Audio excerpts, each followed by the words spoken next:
ഇന്ന് നല്ല കേരമീൻ തലക്കറി ഉള്ളതുകൊണ്ട് ഇച്ചിരി കപ്പ കഴിക്കാനൊരു മോഹം. അപ്പോൾ പിന്നെ കപ്പ ഒരു 10-20 മൂട് നട്ടിട്ടുണ്ട്. അപ്പോൾ അതിൽ നിന്ന് ഒരു മൂട് പറിച്ച് നോക്കാം. പറിക്കാറായിട്ടില്ല. ഇനി ഡിസംബർ ജനുവരിയിലൊക്കെ അതിൻ്റെ നട്ടത് വെച്ചുള്ള സമയം. എന്നാലും അത്യാവശ്യം നമുക്കിപ്പോൾ കഴിക്കണമെങ്കിൽ ഒരു മൂട് പറിച്ച് നോക്കാമെന്ന് ഓർത്ത് അങ്ങനെ ഞങ്ങൾ കപ്പ പറിക്കാൻ ഇറങ്ങിയതാണ്. നോക്കട്ടെ, ആദ്യം ഒന്ന് നോക്കാം. കുറച്ച് മണ്ണൊക്കെ മാന്തിയിട്ടേ എങ്ങനെയുണ്ടെന്ന് നോക്കാം. എന്തായാലും മണ്ണ് മാറ്റാതെ പിടിച്ച് വലിച്ചാലൊന്നും വരത്തില്ല. ഇതുകൊണ്ട് കുലുക്കിയിട്ടൊന്നും വരുന്നില്ല. ഇപ്പം എന്തോ ചെയ്യും? 4 സൈഡിൽ നിന്ന് അങ്ങോട്ടും ഇങ്ങോട്ടൊക്കെ ഒന്ന് കുലുക്കി നോക്കാൻ. കപ്പ പൊട്ടാതെ എടുക്കണ്ടേ? അധികം വിളയാത്ത കപ്പയായതുകൊണ്ട് ചിലപ്പം ഇനി അല്ലെങ്കിൽ കൂടി മണ്ണിൻ്റെ അടിയിലോട്ട് പോയിട്ട് നേരെ അടിയിലോട്ട് പോയിട്ടുണ്ടെങ്കിൽ അത് പൊട്ടിപ്പോവും. എനിക്കാണെങ്കിൽ പിന്നെ മണ്ണിൻ്റെ അടി അത്ര മാന്താനൊന്നും വയ്യ. അപ്പോൾ കഴിവതും പൊട്ടാത്ത രീതിയിൽ എടുക്കാമെന്ന് വിചാരിച്ച് ഇവിടെ ഒന്ന് കുലുക്കി നോക്കാം. എല്ലായിടവും ഒന്ന് കുലുക്കി നോക്കാം. പിന്നെ എന്താണ് മീൻകറി വെച്ചപ്പോൾ തൊട്ട് കപ്പ കഴിക്കണമെന്ന് മോനും പറയുന്നുണ്ടായിരുന്നു. എന്നിട്ട് പിന്നെ ഞാൻ ഓർത്ത് അവൻ്റെയും കൂടെ ആഗ്രഹം സാധിച്ചു കൊടുത്തേക്കാം.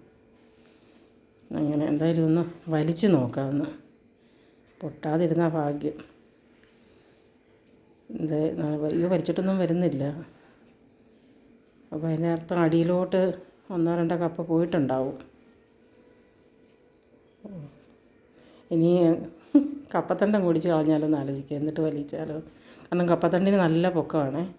അപ്പോൾ അതുകൊണ്ട് നമ്മൾ പിടിക്കുമ്പോൾ അത് ഒരു ബാലൻസ് കിട്ടുന്നില്ല. എന്തായാലും ഒന്ന് വലിച്ച് പൊക്കി എടുത്ത് നോക്കാം.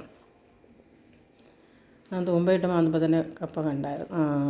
വന്ന് എന്താ കണ്ടോ, ഒരു കപ്പ അറ്റം മുറിഞ്ഞു പോയി.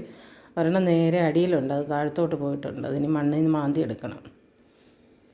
അത് മാന്തിയെടുത്ത് ആക്കി കപ്പയൊക്കെ നമ്മൾ ഒരു ബക്കറ്റിലാക്കി ഇനി നന്നായിട്ട് മണ്ണൊക്കെ കളഞ്ഞിട്ടൊന്ന് കഴുകിയെടുക്കാം.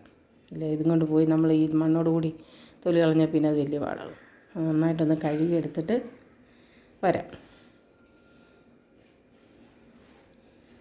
ബേസണിലോട്ട് ഇട്ട് കൊടുക്കുക. എന്നിട്ട് കപ്പയൊക്കെ ഉണ്ടോ, നല്ല നീളമുണ്ട് കപ്പയ്ക്ക്. വണ്ണം വെച്ചില്ല, കാരണം 2 മാസം കൂടെ കഴിയണമായിരുന്നു പറിക്കണമെങ്കിൽ.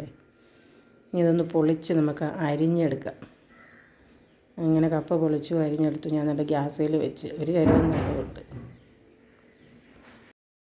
കപ്പയൊന്ന് വെന്ത് വരട്ടെ. അതുവരത്തേക്ക് ഞാൻ ഇച്ചിരി അരപ്പ് റെഡിയാക്കി. അപ്പോൾ നമ്മുടെ കപ്പയെല്ലാം റെഡിയായി. നമ്മൾ അടിപൊളി തലക്കറി വെള്ളമൊക്കെ നല്ല വറ്റിച്ച് കുറുക്കി എടുത്തതാണ്. അതൊന്ന് ഇട്ട് നമുക്ക് കപ്പയൊന്ന് കഴിച്ച് നോക്കാം. നല്ല പുളിയും നല്ല എരിവുമൊക്കെ ഉണ്ട്. തലക്കറിയല്ലേ, ഇപ്പോൾ തലക്കറിക്ക് എപ്പോഴും ഇച്ചിരി നല്ല എരിയൊക്കെ വേണം. ഒരുപാടൊന്നും കഴിക്കാൻ പറ്റില്ല. കുറച്ച് കപ്പ എടുത്ത് വെച്ചിട്ടുണ്ട്. നമുക്കപ്പോൾ അതൊന്ന് കഴിക്കാം. പിന്നെ മോനും കഴിക്കാൻ വന്നിരിപ്പുണ്ട്. ഞങ്ങൾക്ക് 2 പേർക്കും കൂടിയാണ് ഞാനിതെടുത്ത് വെച്ചേക്കുന്നത്.